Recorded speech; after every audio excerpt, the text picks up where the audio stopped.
जन्माद्यस्य यतोऽन्वयादितरतश्चार्थेषु विघ्नस्वराट् तेने ब्रह्महृदाय आदिकवये मुह्यन्ति यत्सूरयः तेजो वारिमृदां यथा विनिमयो यत्र त्रिसर्गो मृषा धाम्ना स्वेन सदा निरस्तकुहकं सत्यं परं धीमहि। धर्मः प्रोज्झितकैतवोऽत्र परमो निर्मत्सराणां सतां वेद्यं वास्तवमत्र वस्तु शिवदं तापत्रयोन्मूलनं। श्रीमद्भागवते महामुनिकृते किं वा परैरीश्वरा सद्यो हृद्यवरुध्यतेऽत्र कृतभिः शुश्रूषुभिस्तक्षणात्।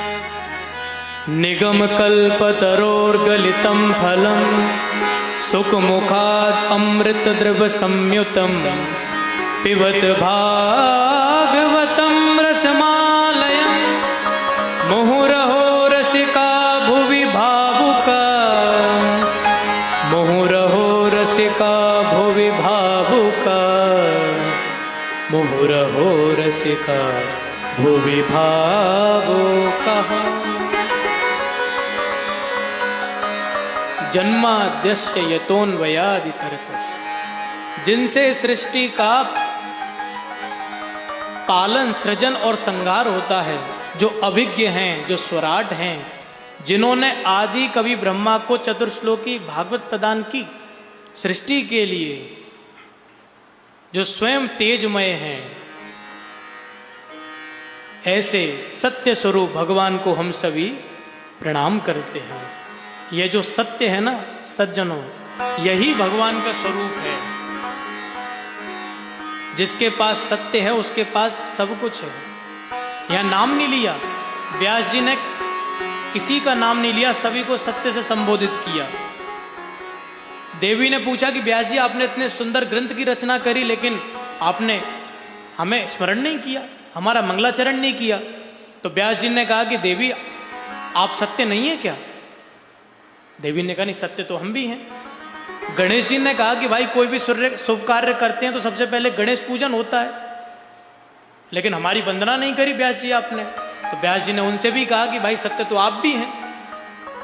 तो सत्य कह करके मानो व्यास जी ने सबको संबोधित कर दिया और सबका मंगलाचरण कर दिया। जिसके पास जीवन में सत्य है उसके पास सब कुछ है। एक राजा थे, उन्होंने नियम बनाया ऐसा कि हमारे नगर में हम नहीं चाहते किसी को कोई भी कष्ट हो, तो अपने गुप्तचरों को छोड़ दिया और जाकर के कहा कि भाई नगर में जो भी समस्या हो उन सब का समाधान करना, ये तुम्हें करना है। वचन दे दिया। तो भगवान स्वयं उनकी परीक्षा लेने के लिए भगवान ने एक खेल रचा। क्या किया?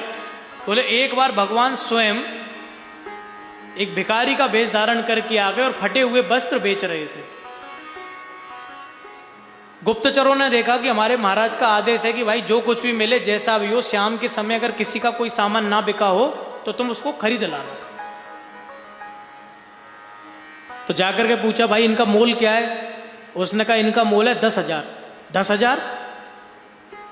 5 रुपए की कीमत नहीं इन फटे हुए वस्त्रों की और 10,000 रुपए मांग रहे हो। गुप्तचरों ने सोचा कि एक बार जाकर के महाराज को बता तो दें ये बात।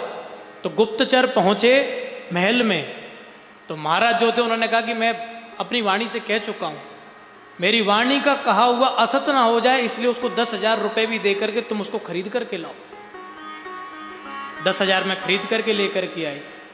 फटे हुए पुराने वस्त्र जब महल में आए तो राजा का जो सिंहासन था उसमें से एक दिव्य तेज निकला।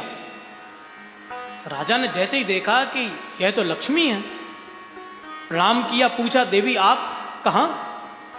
तो लक्ष्मी मैया ने कहा कि राजन तुमने हमारा दुरुपयोग किया है। लक्ष्मी ऐसी किसी को नहीं मिलती। अगर हमने तुम पर कृपा करी है और कृपा करने के पश्चात तुम हमारा उपयोग इन कार्यों में कर रहे हो कि तुम फटे हुए ऐसे वस्त्रों को लेकर के आए हो, तो लक्ष्मी का जहां दुरुपयोग होता है वहां लक्ष्मी नहीं ठहरती, लक्ष्मी जाने लगी। जब लक्ष्मी नहीं होगी तो धर्म कहां से होगा? एक तेज निकला, धर्म जाने लगे, यश कीर्ति सब धीरे धीरे जाने लगे। लेकिन राजा ने किसी को भी नहीं रोका, बोले आपकी जैसी इच्छा, मैं अपने वचनों से बद्ध था। अंत में जब तेज निकला तो सत्य जाने लगे। राजा ने रोक लिया, बोले आप कहां चले?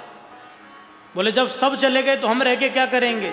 जब लक्ष्मी नहीं है, धन नहीं है, यश नहीं है, कीर्ति नहीं है, कुछ नहीं बचा, तो हम रह के क्या करेंगे? हम भी चलते हैं। राजा ने कहा कि देखिए, लक्ष्मी चली गई, धर्म, यश, कीर्ति, वैभव मेरा सब चला गया, लेकिन मैं कुछ ना बोला, मैं मौन रहा। लेकिन आप जा रहे हो, मैंने आपके लिए तो सब कुछ किया। तब सत्य ने सोचा कि यह बात तो सही है, राजा ने मुझे प्रायोरिटी दी, तो मैं राजा को कैसे छोड़ करके जा सकता हूं? तो सत्य ठहर गए। दूर जाती हुई लक्ष्मी की दृष्टि जब सत्य पर पड़ी तो सोचा कि हम सत्य जहां पर है उसको छोड़ करके जाके जो लोग असतभाषी हैं, जो लोग झूठे हैं, उनके यहां पर अगर जाकर के रहेंगी तो हमें कौन सा सम्मान मिलेगा? लक्ष्मी लौटी। जैसी लक्ष्मी लौटी तो धर्म, यश, कीर्ति, वैभव आदि सब लौट आए।